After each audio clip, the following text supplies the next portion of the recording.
Pasukan Amerika Serikat meluncurkan serangan militer terbarunya terhadap Iran. Serangan 7 malam berturut-turut ini menargetkan lokasi pengawasan hingga penyimpanan senjata bawah tanah Iran.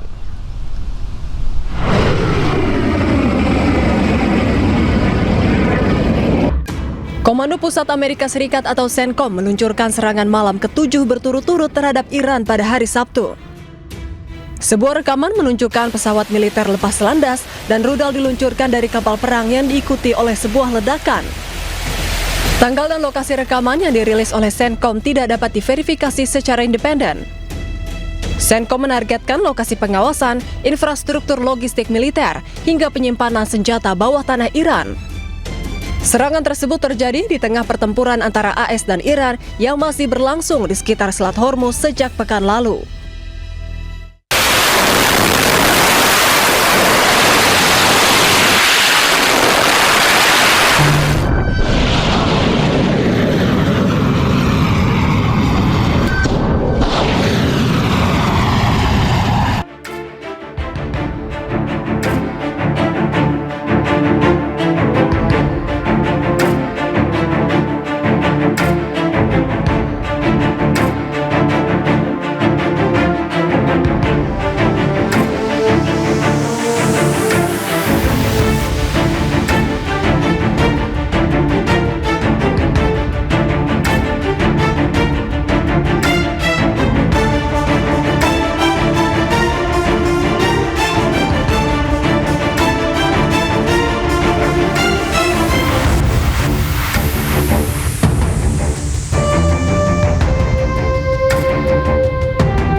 Amerika menghancurkan menara pengawas di Pelabuhan Shahid Kalantari milik Iran.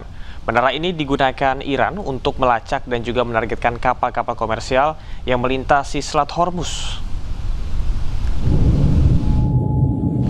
Sebuah menara pengawas di Pelabuhan Shahid Kalantari, Cah Bahau, bagian dari jaringan pengawas maritim di sepanjang garis pantai Teluk Oman milik Iran, dihancurkan tentara Amerika.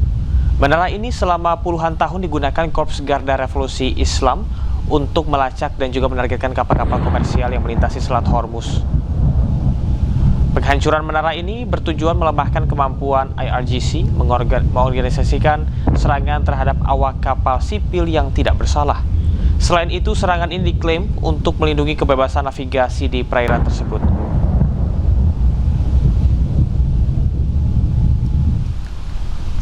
Konflik Amerika Serikat dan Iran kian memanas. Dua jembatan strategis di Provinsi Hormozgan, Iran dilaporkan hancur akibat serangan yang diklaim dilancarkan oleh militer Amerika Serikat. Rekaman yang dirilis Korps Garda Revolusi Islam Iran atau IRGC memperlihatkan kerusakan parah di ruas jalan Rodan Bandar Abbas, Provinsi Hormozgan, Iran. Menurut pemerintah Iran, kerusakan tersebut disebabkan oleh serangan udara Amerika Serikat yang menghantam dua jembatan pada jalur utama penghubung Bandar Abbas dan juga Rodan. Meski demikian, tanggal dan lokasi persis rekaman tersebut belum dapat diverifikasi secara independen. Amerika Serikat menyatakan operasi ini bertujuan untuk mengurangi kemampuan Iran dalam mengancam masuk pasukan Amerika Serikat serta jalur pelayaran komersial di kawasan.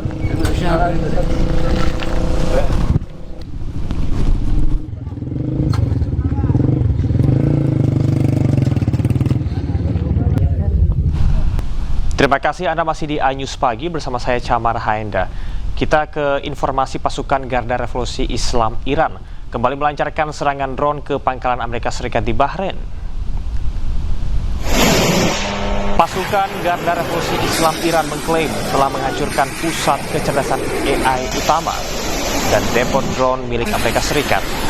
IRGC menyebut serangannya itu merupakan serangan balasan terbaru Amerika Serikat terhadap Iran. Selain itu, ia menyatakan bahwa Amerika Serikat melakukan kejahatan perang dengan menyerang sejumlah jembatan di wilayah Iran pada malam sebelumnya.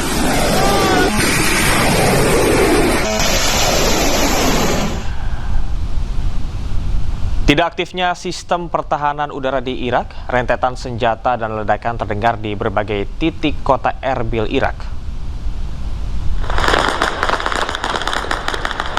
Serangan dan aktivitas pencegatan udara terjadi secara bergelombang pada malam hingga dini hari, menyusul ketegangan militer yang kembali memanas. Rentetan senjata mencoba mencegat serangan drone Iran yang menyasar pangkalan Amerika Serikat di Irak, namun gagal hingga menyebabkan ledakan besar. Insiden di Irak ini merupakan bagian dari eskalasi ketegangan yang lebih luas antara Amerika Serikat dan Iran yang turut melibatkan sejumlah negara Teluk lainnya seperti Bahrain dan juga Kuwait.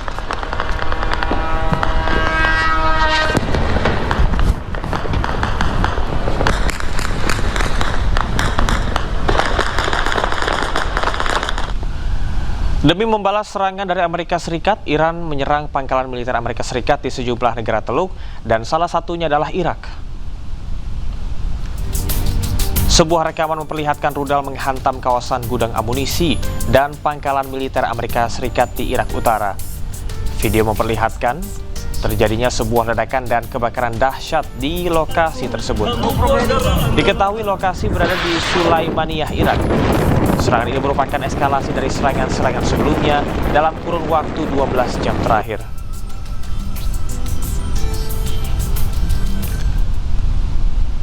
Iran melancarkan serangan rudal dan juga drone ke pangkalan militer Amerika Serikat di Yordania sebagai balasan atas serangan Washington terhadap infrastruktur Iran. Korps Garda Revolusi Islam Iran atau IRGC merilis rekaman yang memperlihatkan peluncuran sejumlah rudal dan drone ke arah yang diklaim sebagai pangkalan militer Amerika Serikat di Azraq, Yordania. IRGC menyatakan serangan itu merupakan balasan atas serangan militer Amerika Serikat terhadap infrastruktur sipil Iran. Menurut mereka, operasi yang dilakukan saat fajar tersebut menjadi gelombang ke-20 dalam operasi Nasr 2. Sasaran serangan diklaim meliputi area parkir pesawat berukuran besar di pangkalan militer Azraq. Sementara Amerika Serikat belum memberikan tanggapan resmi atas klaim serangan tersebut.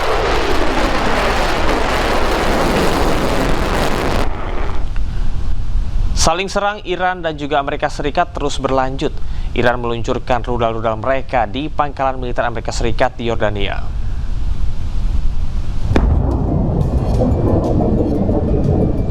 Rekaman amatir yang diambil warga memperlihatkan rudal-rudal Iran menggempur pangkalan militer Amerika Serikat di Yordania pada malam hari. Militer Iran menargetkan fasilitas militer Amerika Serikat sebagai respons atas serangan terbaru Amerika. Selain di Yordania, Iran juga menyerang pangkalan militer Amerika Serikat lainnya di Kuwait dan negara Arab Sekutu Amerika Serikat. Sebuah rekaman citra satelit menunjukkan kerusakan pada pangkalan Amerika Serikat di Yordania akibat hantaman rudal Iran. Sejumlah tentara militer Amerika Serikat juga dikabarkan terluka akibat gempuran Iran. Serangan tersebut merupakan aksi balasan terhadap serangan Amerika. Belum ada informasi resmi terkait dengan jumlah tentara yang terluka, namun dilaporkan tidak ada korban jiwa akibat serangan tersebut.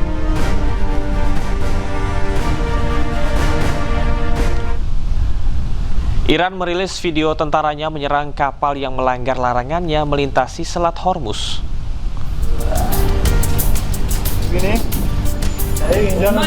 Tentara Angkatan Laut IRGC menyerang sebuah kapal tanker minyak komersial di Selat Hormuz beberapa waktu lalu. Narasi yang disampaikan, serangan ini dikarenakan kapal tersebut menolak instruksi IRGC saat tengah transit untuk melintasi Selat Hormuz. Video ini merupakan pertama kalinya Iran mempublikasikan bahwa tentara IRGC menyerang kapal yang melawan mereka.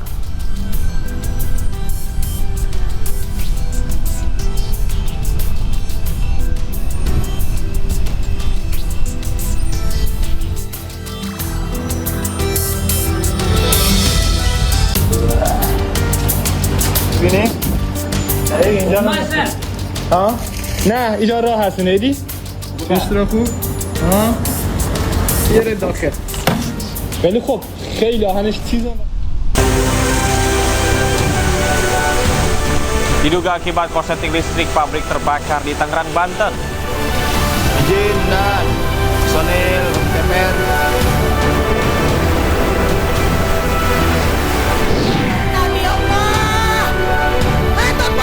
Banjir bandang kembali menerjang pemukiman warga di Hutan Nabolon, Kabupaten Tapanuli Tengah, Sumatera Utara.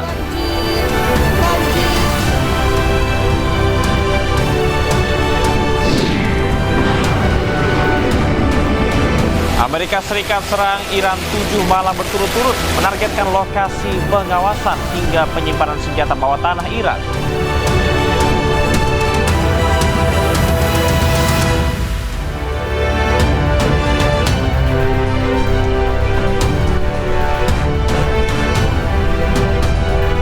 Halo, selamat pagi pemirsa. News Pagi kembali hadir melengkapi informasi Anda pada pagi hari ini. Selain 3 berita utama tadi, sejumlah informasi menarik lainnya juga telah kami siapkan untuk Anda. Bersama saya Camar Haenda, inilah News Pagi selengkapnya.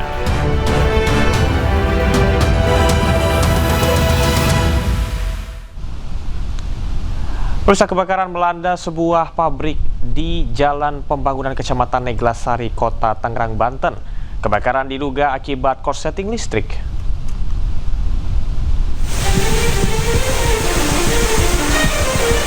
Petugas pemadam kebakaran berjibaku memadamkan api yang membakar pabrik pembuat alas karpet di Jalan Pembangunan, Kelurahan Mekarsari, Kecamatan Neglasari, Kota Tangerang, Banten. Banyaknya material mudah terbakar membuat api sulit dipadamkan. Api padam setelah petugas mengerahkan 12 unit damkar dan 45 personil ke lokasi. Api diduga berasal dari korsleting listrik. Polisi masih menyelidiki penyebab pasti kebakaran. Tidak ada korban jiwa, kerugian materi masih dalam perhitungan petugas. Dari Kabupaten Tangerang, Banten, Sukron iNews melaporkan.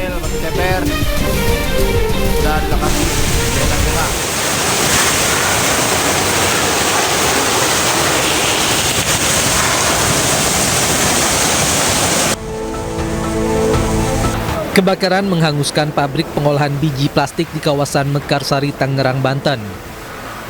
Besarnya kobaran api dipicu banyaknya material mudah terbakar seperti biji plastik dan bahan kimia, membuat api dengan cepat merambat ke seluruh area pabrik. Akibatnya bangunan produksi, ruang perkantoran serta mes karyawan hangus terbakar. Tidak hanya menghanguskan stok bahan baku untuk produksi ember, kebakaran juga merusak sejumlah mesin produksi dan kendaraan milik karyawan yang terparkir di lokasi. Sebanyak 10 unit mobil pemadam kebakaran dan 45 personel damkar Kota Tangerang diterjunkan untuk memadamkan api. Setelah lebih dari 3 jam, api berhasil dipadamkan. Kebakaran terjadi saat belum ada aktivitas produksi. Tidak ada korban jiwa dalam peristiwa ini, namun kerugian diperkirakan mencapai miliaran rupiah. Dari Tangerang, Banten, Hasnugara, iNews melaporkan. Akibat membakar sampah, sebuah lapak rongsok di kawasan Sukmajaya, Depok, Jawa Barat terbakar.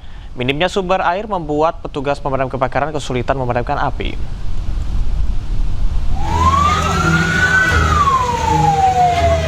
Sebuah lapak rongsok di kawasan Sukmajaya, Depok, Jawa Barat terbakar. Banyaknya bahan yang mudah terbakar membuat kobaran api cepat meluas. Petugas pemadam kebakaran tiba di lokasi langsung berupaya memadamkan api. Petugas sempat terkendala minimnya sumber air. Api padam 1 jam kemudian. Kebakaran diduga akibat pembakaran sampah yang merembet ke barang rongsok. Tidak ada korban jiwa maupun luka dalam peristiwa ini. Dari Depok, Jawa Barat, Iyung Rizky, iNews melaporkan. Diduga akibat korsleting listrik, 2 rumah kontrakan di Kabupaten Bogor, Jawa Barat ludes terbakar. Kebakaran juga menghanguskan 2 rumah kontrakan di Kota Bekasi, Jawa Barat. Mundur. Warga panik saat api membakar rumah kontrakan di Desa Gunung Putri, Kabupaten Bogor, Jawa Barat. Api pertama kali muncul di bagian atap rumah kontrakan dan merembet ke kontrakan yang berada di sebelahnya. Api padam setelah petugas menerjunkan 3 unit damkar ke lokasi. Kebakaran diduga bersumber dari korsleting instalasi listrik tenaga surya di atas plafon yang berbahan kayu. Meski tidak ada korban jiwa maupun luka-luka, kerugian material dan kebakaran ini ditaksir mencapai puluhan juta rupiah.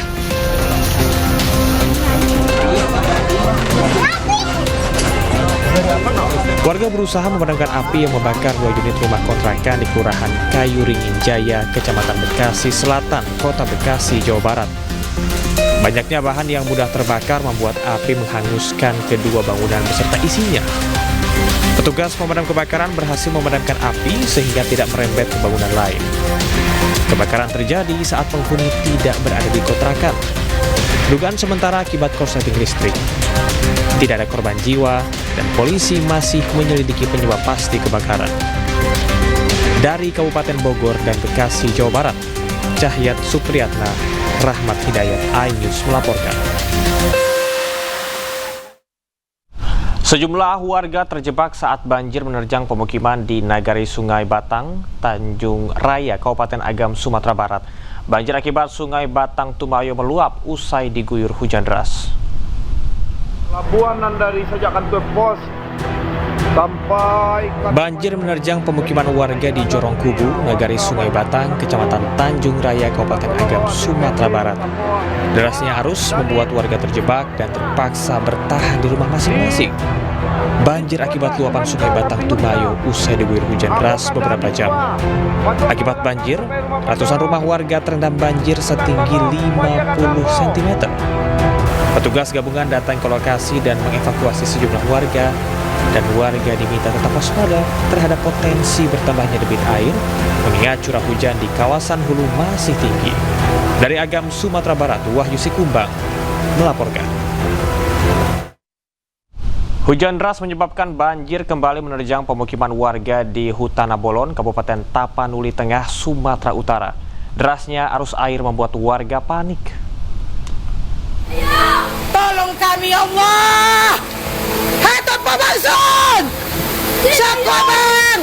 Tolong kami ya Allah. Tolong kami ya Allah. Banjir kembali melanda pemukiman warga di Kelurahan Hutana Bolon, Kecamatan Tuka, Kabupaten Tapanuli Tengah, Sumatera Utara. Derasnya arus banjir membuat warga panik. Tolong kami ya Allah, banjir. Banjir. Akibat banjir, ratusan rumah warga terendam dengan ketinggian hingga 1,5 meter. Sejumlah warga mengungsi ke tempat lebih aman.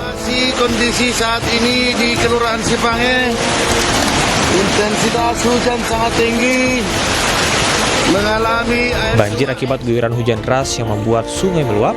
Warga pun mengaku trauma lantaran belum setahun kawasan tersebut disapu banjir bandang. Warga berharap pemerintah dan petugas terkait segera memberikan penanganan darurat bagi masyarakat yang terdampak.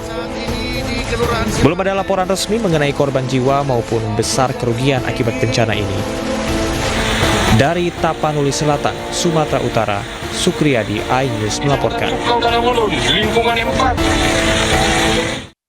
Aksi balap liar dan tawuran kelompok geng motor di Makassar, Sulawesi Selatan dibubarkan paksa aparat kepolisian.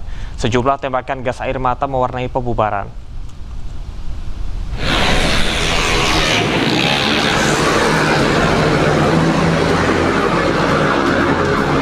Aparat kepolisian dari Polsek Panakukang membubarkan aksi balap liar dan tawuran antar kelompok geng motor bersenjata busur di Jalan Petarani, Makassar, Sulawesi Selatan.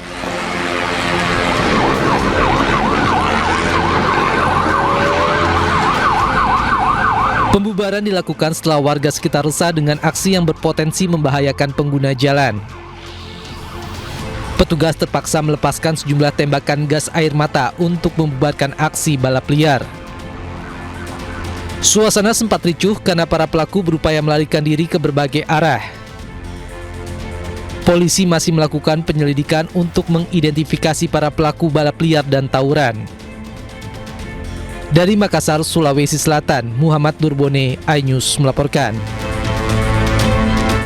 Operasi kemanusiaan pencarian korban tenggelam KM Nurul Salsa terus berlanjut. Tim DVI Bidokes Polda Sulawesi Selatan diterjunkan ke Kepulauan Selayar untuk membantu proses identifikasi korban.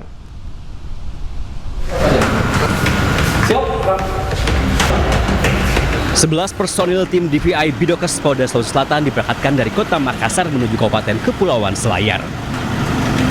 Tim yang terdiri dari personal Dokpol dan forensik ini membawa 3 kendaraan operasional beserta peralatan identifikasi korban. Mereka menempuh perjalanan darat menuju Bulukumba, kemudian menyeberang ke Selayar dan melanjutkan perjalanan ke Pulau Jampea, lokasi terdekat dengan operasi pencarian. Keberangkatan tim DVI dilakukan untuk mendukung misi kemanusiaan menyusul tenggelamnya KM Nurul Salsa yang mengangkut 78 penumpang. Hingga hari ketiga pencarian, sebanyak 24 penumpang masih dinyatakan hilang. 1 korban meninggal dunia dan sisanya selamat. Kita akan berangkat ke sana melaksanakan tugas operasi DVI ya, sesuai dengan perintah pimpinan. Besok mudah-mudahan kita bisa tiba di sana. Kita akan berkoordinasi dengan instansi terkait yang sudah mendahului di lokasi ya. Mudah-mudahan kegiatan operasi DVI yang kita laksanakan terkait dengan kecelakaan kapal laut ini nanti bisa terlaksana lancar dan aman. Kehadiran tim DVI diharapkan dapat mempercepat proses identifikasi korban hilang yang ditemukan dalam operasi pencarian yang masih terus berlangsung. Dari Makassar, Sulawesi Selatan, Muhammad Nurbone, iNews melaporkan. Terima kasih Anda masih di iNews Pagi dan selamat menjalankan ibadah sholat subuh bagi Anda yang berada di wilayah Jakarta dan sekitarnya. Pemirsa, musibah kebakaran melanda pemukiman warga di wilayah Cengkareng, Jakarta Barat. Sedikitnya 1 rumah dan 6 kontrakan ludes terbakar api. Diduga asal api akibat korsleting listrik. Izin Komandan, lokasi padat Komandan, mohon diluncurin Komandan. Kepulan asap disertai kobaran api menghanguskan permukiman penduduk di Jalan Gang Al-Amin, Cengkareng, Jakarta Barat. Kobaran api nampak dari bagian atas bangunan dan menjalar ke bagian bawah. Sedikitnya 1 rumah dan 6 kontrakan ludes terbakar. Diduga kobaran api terjadi akibat korsleting listrik. Berselang 30 menit, kobaran api berhasil padam setelah 15 unit mobil pemadam kebakaran Jakarta Barat berjibaku memadamkan api. Yang terdampak itu sama yang punya kontrakan sekitar ada 14 orang. Oh, oke. Penyebabnya apa sih Pak RT ini? Korsleting listrik. Akibat kebakaran ini, 7 kakak berisi 17 jiwa kehilangan tempat tinggal. Kasus kebakaran ditangani Polsek Cengkareng, Jakarta Barat. Dari Jakarta, Miftahul Gani, iNews melaporkan. Penyidikan dari polisi, penyidik Kejagung langsung memeriksa ex-Jampitsus Febri Adriansyah. Publik pun ragu, bisakah Kejagung transparan menangani kasus yang menjerat mantan jaksanya sendiri?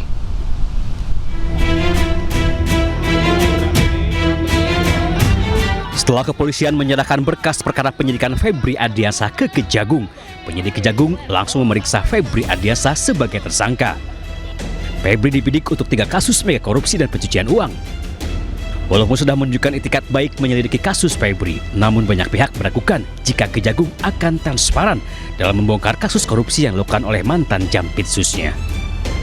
Bahkan ahli politik pertahanan dan keamanan Hermawan Sulistyo ragu jika Kejaksaan Agung akan independen dalam menangani kasus yang menjerat mantan jaksanya sendiri. Nggak mungkin lah independen. Cuman independensi itu derajatnya berapa gitu.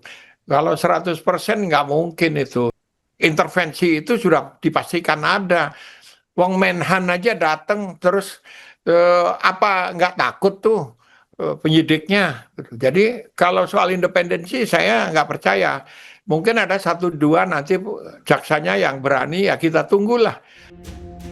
Kejaksaan Agung tampaknya paham dengan keraguan publik, apalagi yang menjadi tersangka adalah tokoh penting di Kejaksaan Agung.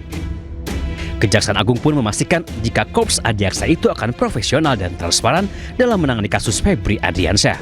Kejagung bahkan membuka pintu selebar-lebarnya bagi DPR dan KPK untuk ikut mengawasi proses penyidikan Febri Adriansyah. Kami akan berusaha melakukan penyidikan dengan profesional, transparan dan akuntabel, dan tetap bersinergi baik dengan penyidik dari Polres Polri maupun di Polda Metro Jaya. Juga kami terbuka untuk disupervisi oleh KPK dan juga diawasi oleh dari DPR. Setelah mengeluarkan 3 surat perintah penyidikan atau sprindik, Kejagung langsung memeriksa Febri Adriansyah dan rekannya Don Rito. Keduanya terjerat 3 mega korupsi di PT Asabri, PT Krakatau Steel, dan pengadaan batubara di PT PLN. Jika Don Rito sudah ditahan, Febri Adriansyah justru hingga kini masih melenggang bebas. Tim Liputan iNews melaporkan. Perbedaan perlakuan hukum terhadap 2 tersangka kasus Asabri limpahan Polri menuai sorotan publik. Don Rito tersangka dari pihak swasta resmi ditahan dengan rompi merah muda Kejagung, sementara tersangka lainnya mantan Jampitsus Febri Adriansyah tidak ditahan usai diperiksa 11 jam oleh penyidik Kejagung.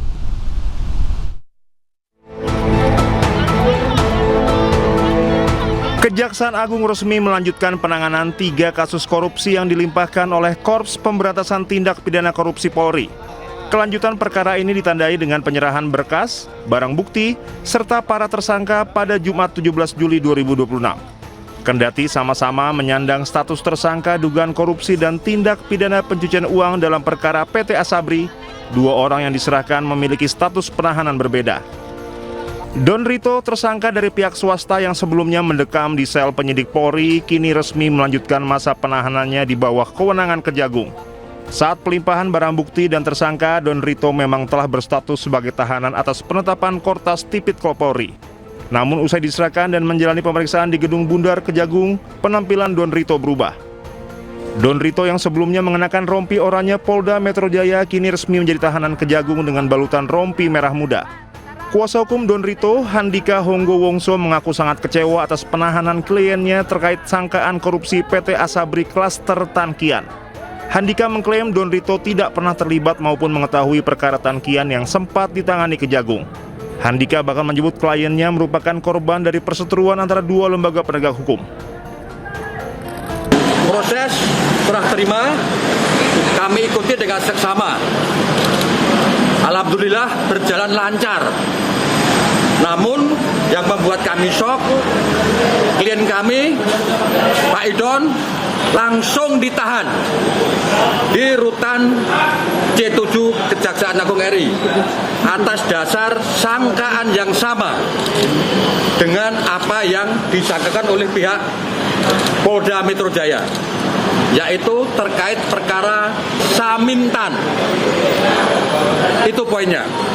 Klien kami tidak ada hubungan dengan namanya Ferry Boboho, ya, bahwa keterangan dia yang menyatakan menyerahkan 5 juta dolar Singapura kepada saksi Norman itu fakta yang fiktif, dibantah sama Norman dalam BAP waktu diperiksa di Kortas.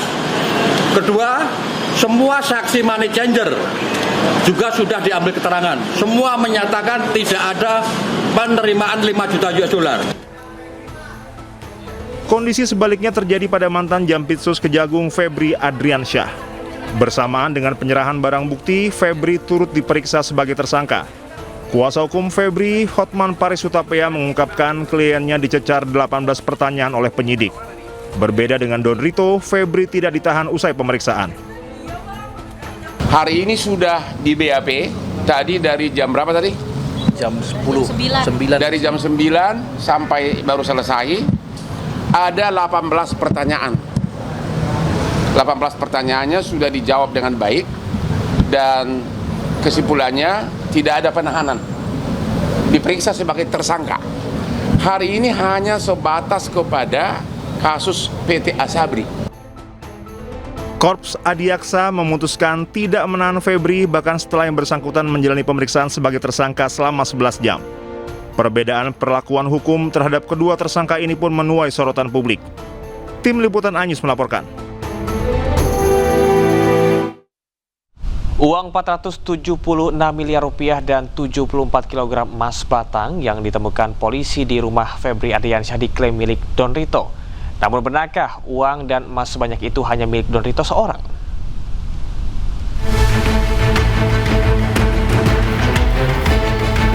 Di rumah mewah di kawasan Sentul, Bogor, Jawa Barat inilah polisi menemukan 476 miliar rupiah.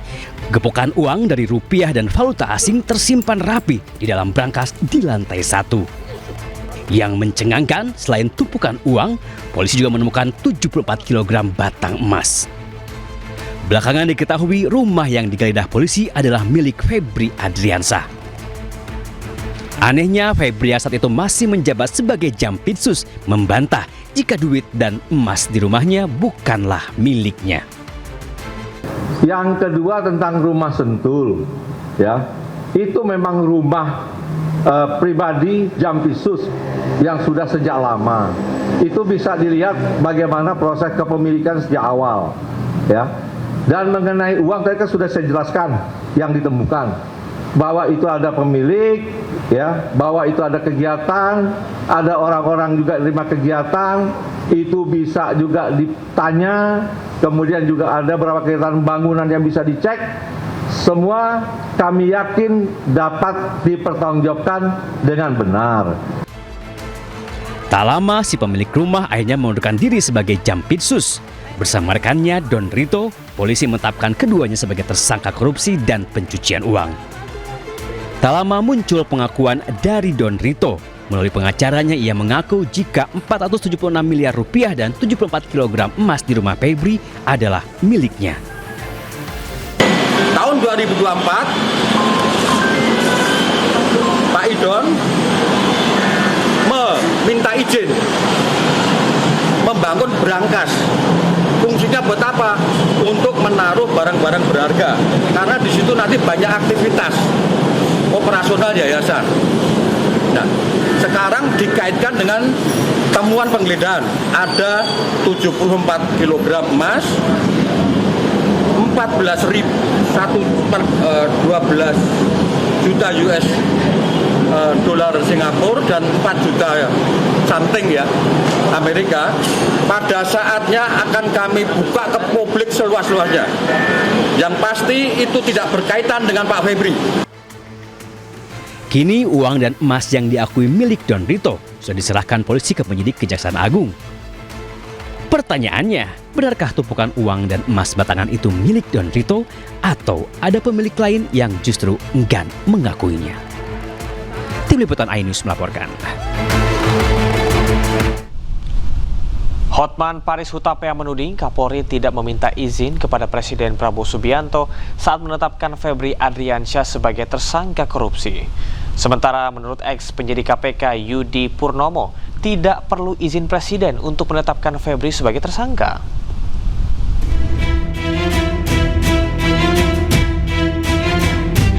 Kuasa hukum Febri Adriansyah Hotman Paris Hutapea sesumbar jika Kapolri Jenderal Listio Sigit tidak meminta izin kepada Presiden saat menetapkan ex-Jampitsus itu sebagai tersangka.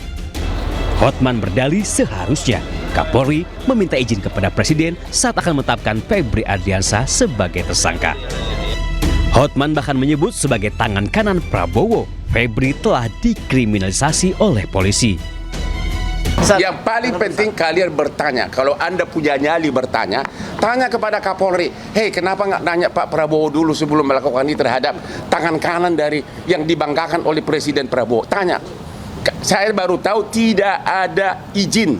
Begitu saja dipermalukan, ada apa? Tanya, makanya malam ini kalian langsung ke Mabes Polri tanya kalau kau bukan pengecut. Tak setuju dengan pernyataan Hotman, mantan penyidik KPK Yudi Purnomo menyebut penetapan tersangka Febri sudah berdasarkan terpenuhinya 2 alat bukti, bukan karena campur tangan Presiden. Penetapan tersangka berdasarkan 2 alat bukti yang cukup dan tidak ada diatur mengenai izin dari presiden. Karena presiden tentu paham tidak bisa untuk mengintervensi suatu kasus. Terbongkarnya dugaan korupsi ex-Jampitsus Febri Ardiansah membuat Presiden gerah. Presiden bahkan sempat gelar rapat terbatas dengan Jaksa Agung Burhanuddin. Sementara itu dalam pidatonya, Presiden Prabowo Subianto kerap mengancam para koruptor dengan tidak akan memberikannya toleransi. Kita tidak mau toleransi kepada mereka yang dipercaya oleh rakyat, yang digaji oleh rakyat, tapi melaksanakan kebijakan-kebijakan dan tindakan-tindakan yang merugikan rakyat, apalagi mencuri uang rakyat. Kita tidak toleransi. Saya tidak toleransi. Kini penyidik Kejagung telah memeriksa ex-Jampitsus Febri Ardiansah sebagai tersangka korupsi dan tindak pidana pencucian uang. Ia diduga terlibat dalam 3 kasus mega korupsi sejak tahun 2018. Tim Liputan iNews melaporkan. Dinilai cacat prosedur dan langgar hukum, pengalihan berkas perkara ex-Jampitsus Febri Ardiansyah dari Kepolisian ke Kejagung digugat ke pengadilan. Sementara menurut polisi, pelimpahan berkas Febri ke Kejagung dilakukan demi sinergitas antar lembaga.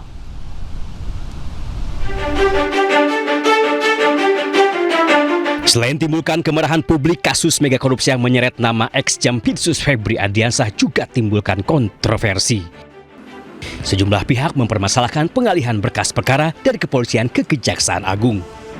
Lembaga Pengawasan, Pengawalan, dan Penegakan Hukum Indonesia atau LP3HI bahkan sudah melayangkan gugatan pra-peradilan ke PN Jakarta Selatan. LP3HI menilai pengalihan penyidikan kasus Febri Ardiansyah oleh Kortas Tipikor cacat prosedur formil dan melanggar hukum pidana. Kami melihat bahwa apa yang dilakukan oleh Kortas Tipikor dengan cara mengalihkan berkas perkara kepada Kejaksaan Agung itu tidak sesuai. Pertama, memang dalam aturannya tidak ada. Di dalam KUHP itu pelimpahan itu bisa terjadi kalau berkasnya lengkap dari penyidik kepada penuntut. Kalau antar penyidik hanya bisa dilakukan oleh KPK dalam bentuk pengambil alihan. Tidak hanya LP3HI, masyarakat anti korupsi atau MAKI juga akan gugat Kortas Tipikor atas tindakan mengalihkan perkara ke Kejagung. Pengalihan kasus ini dari polisi ke jaksa, itu mau Anda lawan? Ya kita uji, bukan dilawan loh ya, kita uji. Pra-peradilan dia lawan. Ya kalau memang nanti dikabulkan biar tetap di polisi. Kan gitu. Kalau ditolak berarti ya boleh ke jaksa kan. Sementara itu, Kortas Tipikor Polri menyebut jika penyelidikan dan penyidikan yang mereka lakukan sudah sah secara hukum. Bahwa penanganan Polri, penanganan penyidikan terhadap 3 perkara telah dilimpahkan ke Kejaksaan Agung dalam rangka untuk sinergitas. Febri Ardiansyah ditetapkan sebagai tersangka untuk 3 kasus korupsi, yakni pengadaan batu bara PT PLN, korupsi di PT Asabri, dan korupsi PT Krakatau Steel. Jika rekannya sesama tersangka Don Rito sudah ditahan, hingga kini Febri masih melenggang bebas. Tim Liputan iNews melaporkan. Dukung swasembada pangan, Bulog bersama dengan Perkumpulan Penggilingan Padi dan Pengusaha Beras Indonesia atau Perpadi bekerja sama dalam pengolahan 2 juta ton beras premium komersil.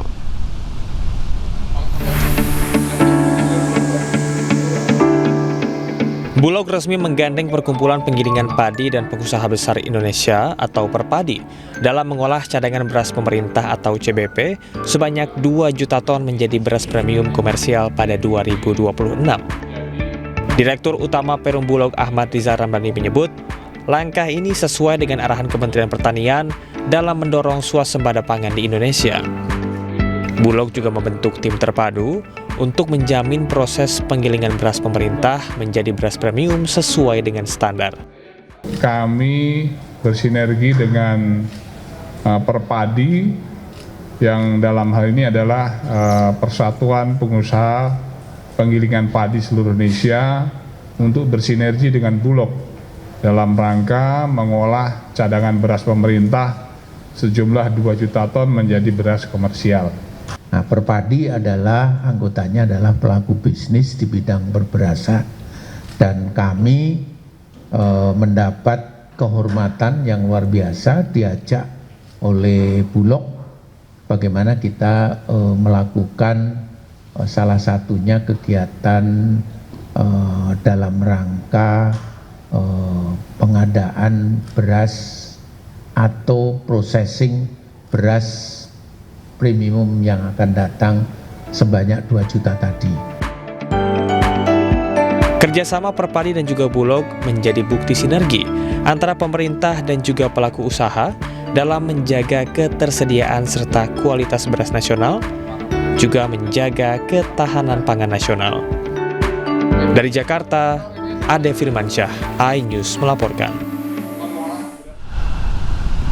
Peringatan Hari Jadi ke-354 Kota Bandar Lampung berlangsung meriah. Ajang tahunan ini menjadi wadah promosi UMKM, festival kuliner, pertunjukan seni dan budaya hingga konser musik.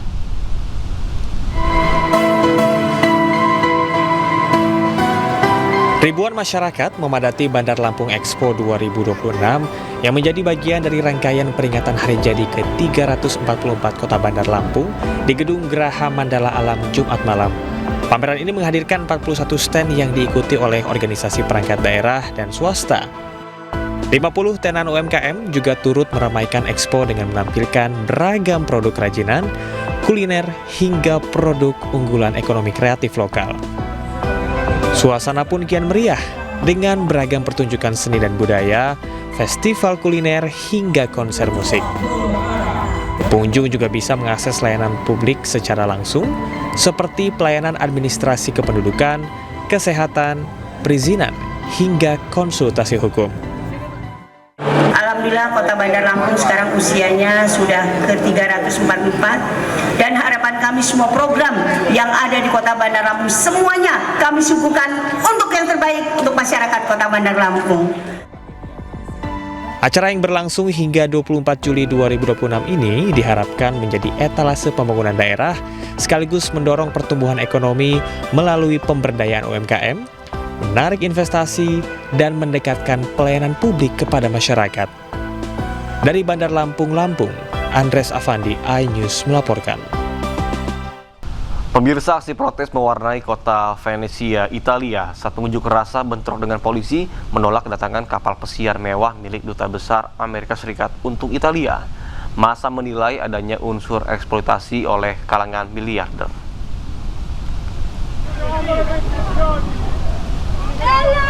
Para demonstran berkonvoi saat unjuk rasa menentang kedatangan kapal pesiar mewah milik Duta Besar Amerika Serikat untuk Italia, Tilman Fertitta, pada Jumat waktu setempat. Bentrokan dengan aparat kepolisian mulai terjadi saat para demonstran mendorong barisan polisi. Setidaknya satu demonstran pun terluka.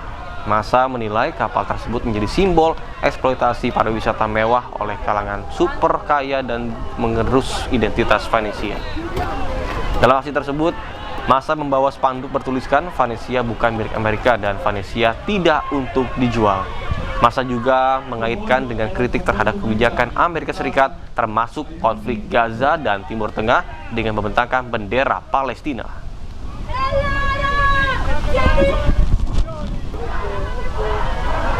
Pemirsa, ledakan besar dilancarkan Zionis Israel mengguncang kota Kfar Tevnit, menghancurkan sejumlah rumah warga di tengah rapuhnya kesepakatan gencatan senjata.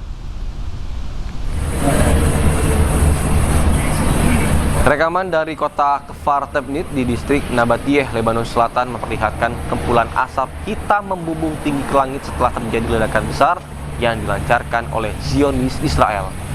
Ledakan tersebut menghancurkan sejumlah rumah.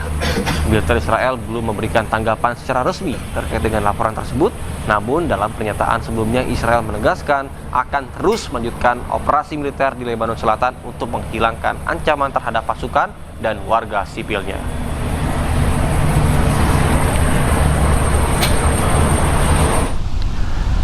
Pemirsa, relawan kemanusiaan dan mahasiswa Indonesia mendistribusikan bantuan pangan dan air bersih di perbatasan Suriah Yordania. Penerima manfaat bantuan ini mencapai 2.000 jiwa.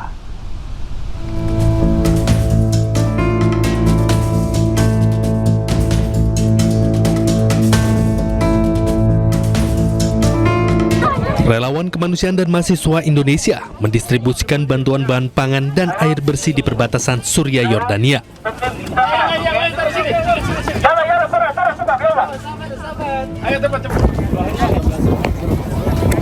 Bantuan bahan pangan dan air bersih ini didistribusikan untuk para pengungsi Suriah di Yordania.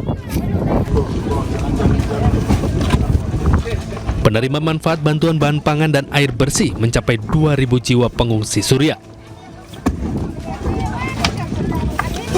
Yordania menjadi salah satu negara yang menampung pengungsi Suriah mencapai 500 jiwa dan belum bisa kembali ke negaranya karena kondisi keamanan.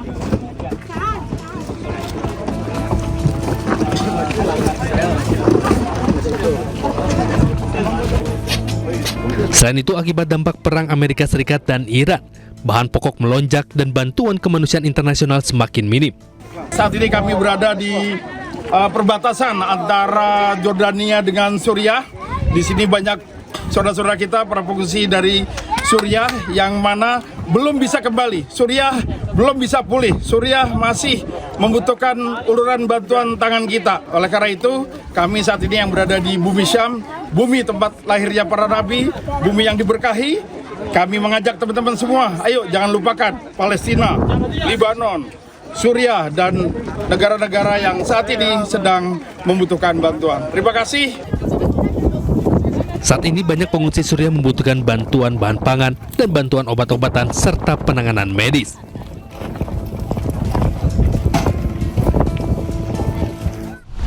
Pemirsa, serangan drone Ukraina kembali menghantam wilayah Rusia. 1 orang tewas dan puluhan lainnya terluka.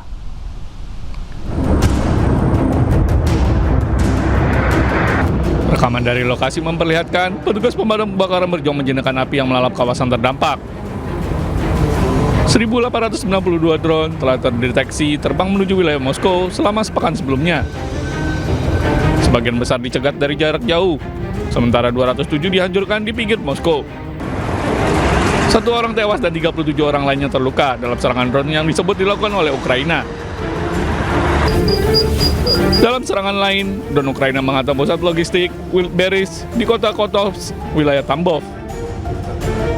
Dilaporkan 7 pekerja shift malam tewas dan 25 orang mengalami luka-luka. 22 человека получили осколочные ранения. Хирурги показали предметы, которые извлекали из раненых тамбовчан. Это шарики, то есть это целенаправленная была террористическая атака, с нанесением максимального, я считаю, ущерба человеческим жизням. Это не поддается никакому осмыслению. Могу так сказать, что 7 человек еще тяжелые, они в реанимации находятся, остальные находятся под наблюдением врачей. Всем необходимая медицинская помощь оказана. Хирурги все операционные действия провели, поэтому будем бороться за жизнь каждого человека и делать все максимально для того, чтобы как можно быстрее вылечить людей, и, соответственно, вернуть их к уже. Pihak berwenang Rusia menyebut insiden tersebut sebagai serangan yang disengaja dan mengklaim menemukan bola-bola logam di tubuh sejumlah korban yang diduga digunakan untuk memperbesar dampak serangan.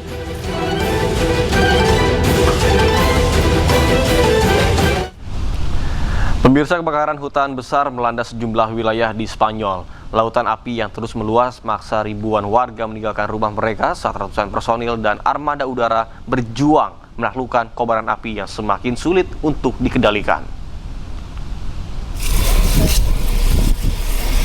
Rekaman dari lokasi memperlihatkan personel unit darurat militer Spanyol berjuang melawan kebakaran hutan besar di dekat Ores, Provinsi Zaragoza.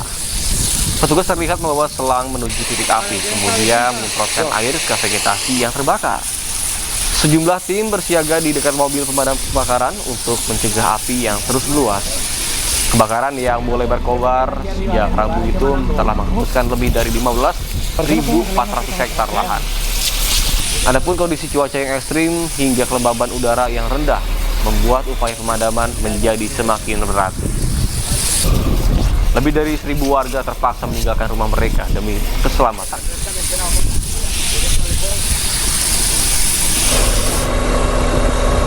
Selain itu, kebakaran hutan besar juga melanda wilayah Aragon di Spanyol Timur Laut. Para petugas membawa selang dan menyemprotkan air ke arah kobaran api yang terus menjalar. Lebih dari 14.000 hektar lahan dilaporkan tengah hangus terbakar. Adapun otoritas setempat meningkatkan operasi darurat untuk mencegah api menjangkau lebih banyak pemukiman.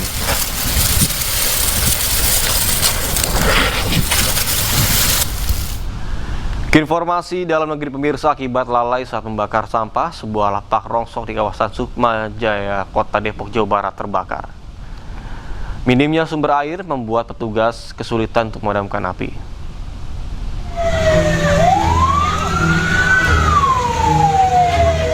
Sebuah lapak rongsok di kawasan Sukma Jaya, Depok, Jawa Barat terbakar. Banyaknya bahan yang mudah terbakar membuat kobaran api cepat meluas. Petugas pemadam kebakaran tiba di lokasi langsung berupaya memadamkan api. Petugas sempat terkendala minimnya sumber air. Api padam 1 jam kemudian. Kebakaran diduga akibat pembakaran sampah yang merembet ke barang rongsok. Tidak ada korban jiwa maupun luka dalam peristiwa ini. Dari Depok, Jawa Barat, Iyung Rizky, iNews melaporkan. Sementara kebakaran juga melanda sebuah pabrik di Jalan Pembangunan, Kecamatan Neglasari, Kota Tangerang, Banten. Kebakaran diduga akibat konsleting listrik.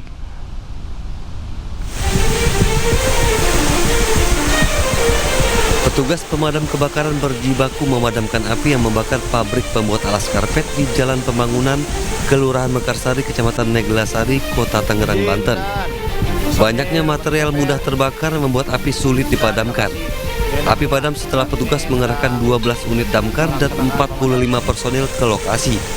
Api diduga berasal dari korsleting listrik. Polisi masih menyelidiki penyebab pasti kebakaran. Tidak ada korban jiwa, kerugian materi masih dalam perhitungan petugas. Dari Kabupaten Tangerang, Banten, Sukron iNews melaporkan.